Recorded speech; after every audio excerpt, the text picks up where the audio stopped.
Weirdly, I haven't felt like I'm allowed to read these books until I talk to you guys about them, so I guess it's go time now.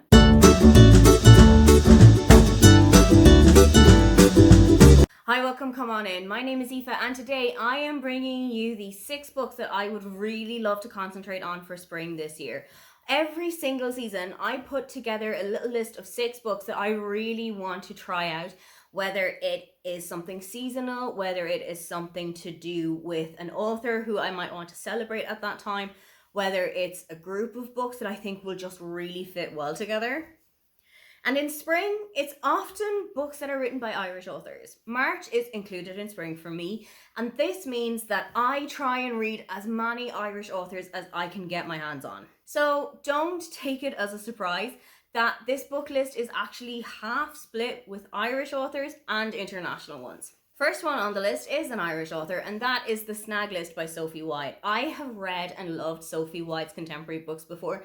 I haven't really gone so far into her kind of speculative, horror, twisty, creepy fiction, but her contemporary books are definitely where I have found a good home.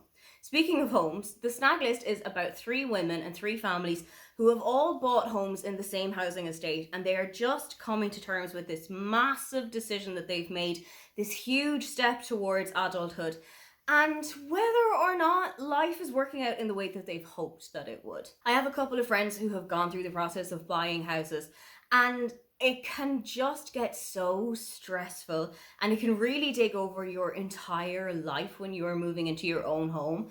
But I just am so excited to get reading that kind of story about 3 different people in 3 different situations, 3 different walks of life, but who have all come together with one common housing estate. The last book that I read by Sophie White, My Hot Friend, also dealt with 3 different women who were all kind of brought together by a similar circumstance. And I feel like that is the situation that she writes really, really well, and it's really engaging and really gripping writing. So I'm so intrigued to see what this kind of story is going to be like. Next book is the entire reason I'm doing this video, so that as soon as I press stop recording, I can go and sit on the couch and read it, and that is First Time Caller by B.K. Barrison. I have been waiting for this book ever since I knew that it was coming. I worship the ground that Nora Ephron walks on. Her 3 big ones when it comes to rom-coms are some of my favorite movies of all time. You've Got Mail is definitely up there with my favorite movies of all time. So when I heard that B.K. Barrison was doing an entire trilogy based around those 3 movies, I knew I had to get my hands on it.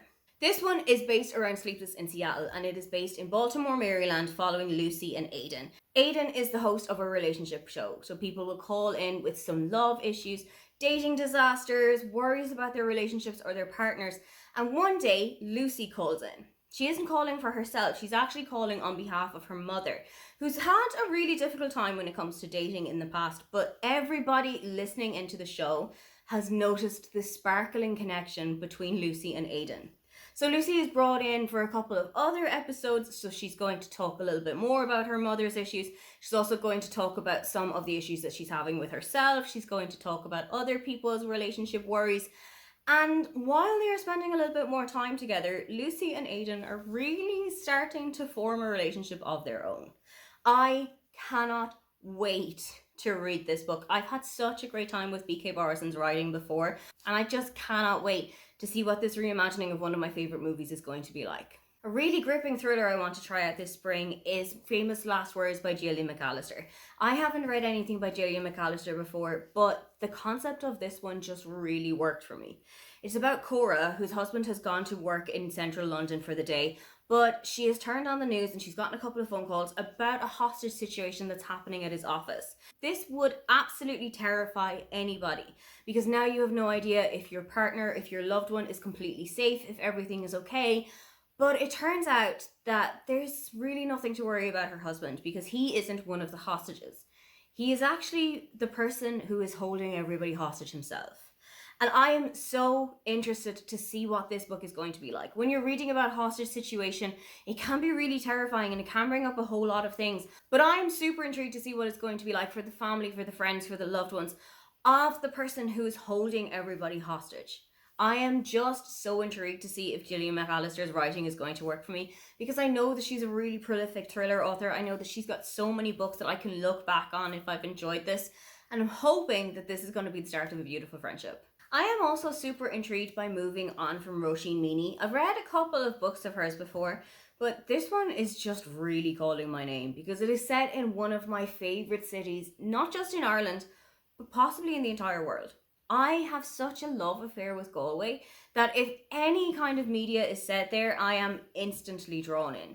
This is about Ellie, who has moved away from her tiny hometown and has set up shop in a bookshop in Galway and has really gotten to know her co-worker Ben, but things have started to fizzle out between the two of them. Now, London is actually the one that is drawing her in, and she has gotten to know two really interesting guys while she's there. Leo, a banker who is working in the city, seems like everything that Ellie has always wanted and seems to be taking every single box that she's got open. But in the back of her mind, she has always been drawn to her childhood best friend Danny.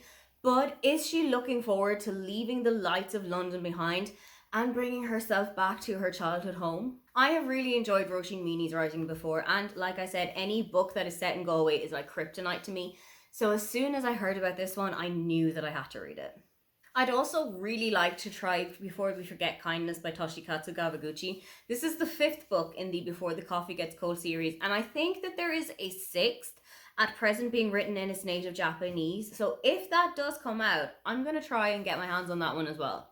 This one, like all of the other books in the series, is about 4 little short stories all taking place in this cafe in Tokyo. It's kind of hidden away in a back alley, but if you stumble upon it, you are really in for a treat here.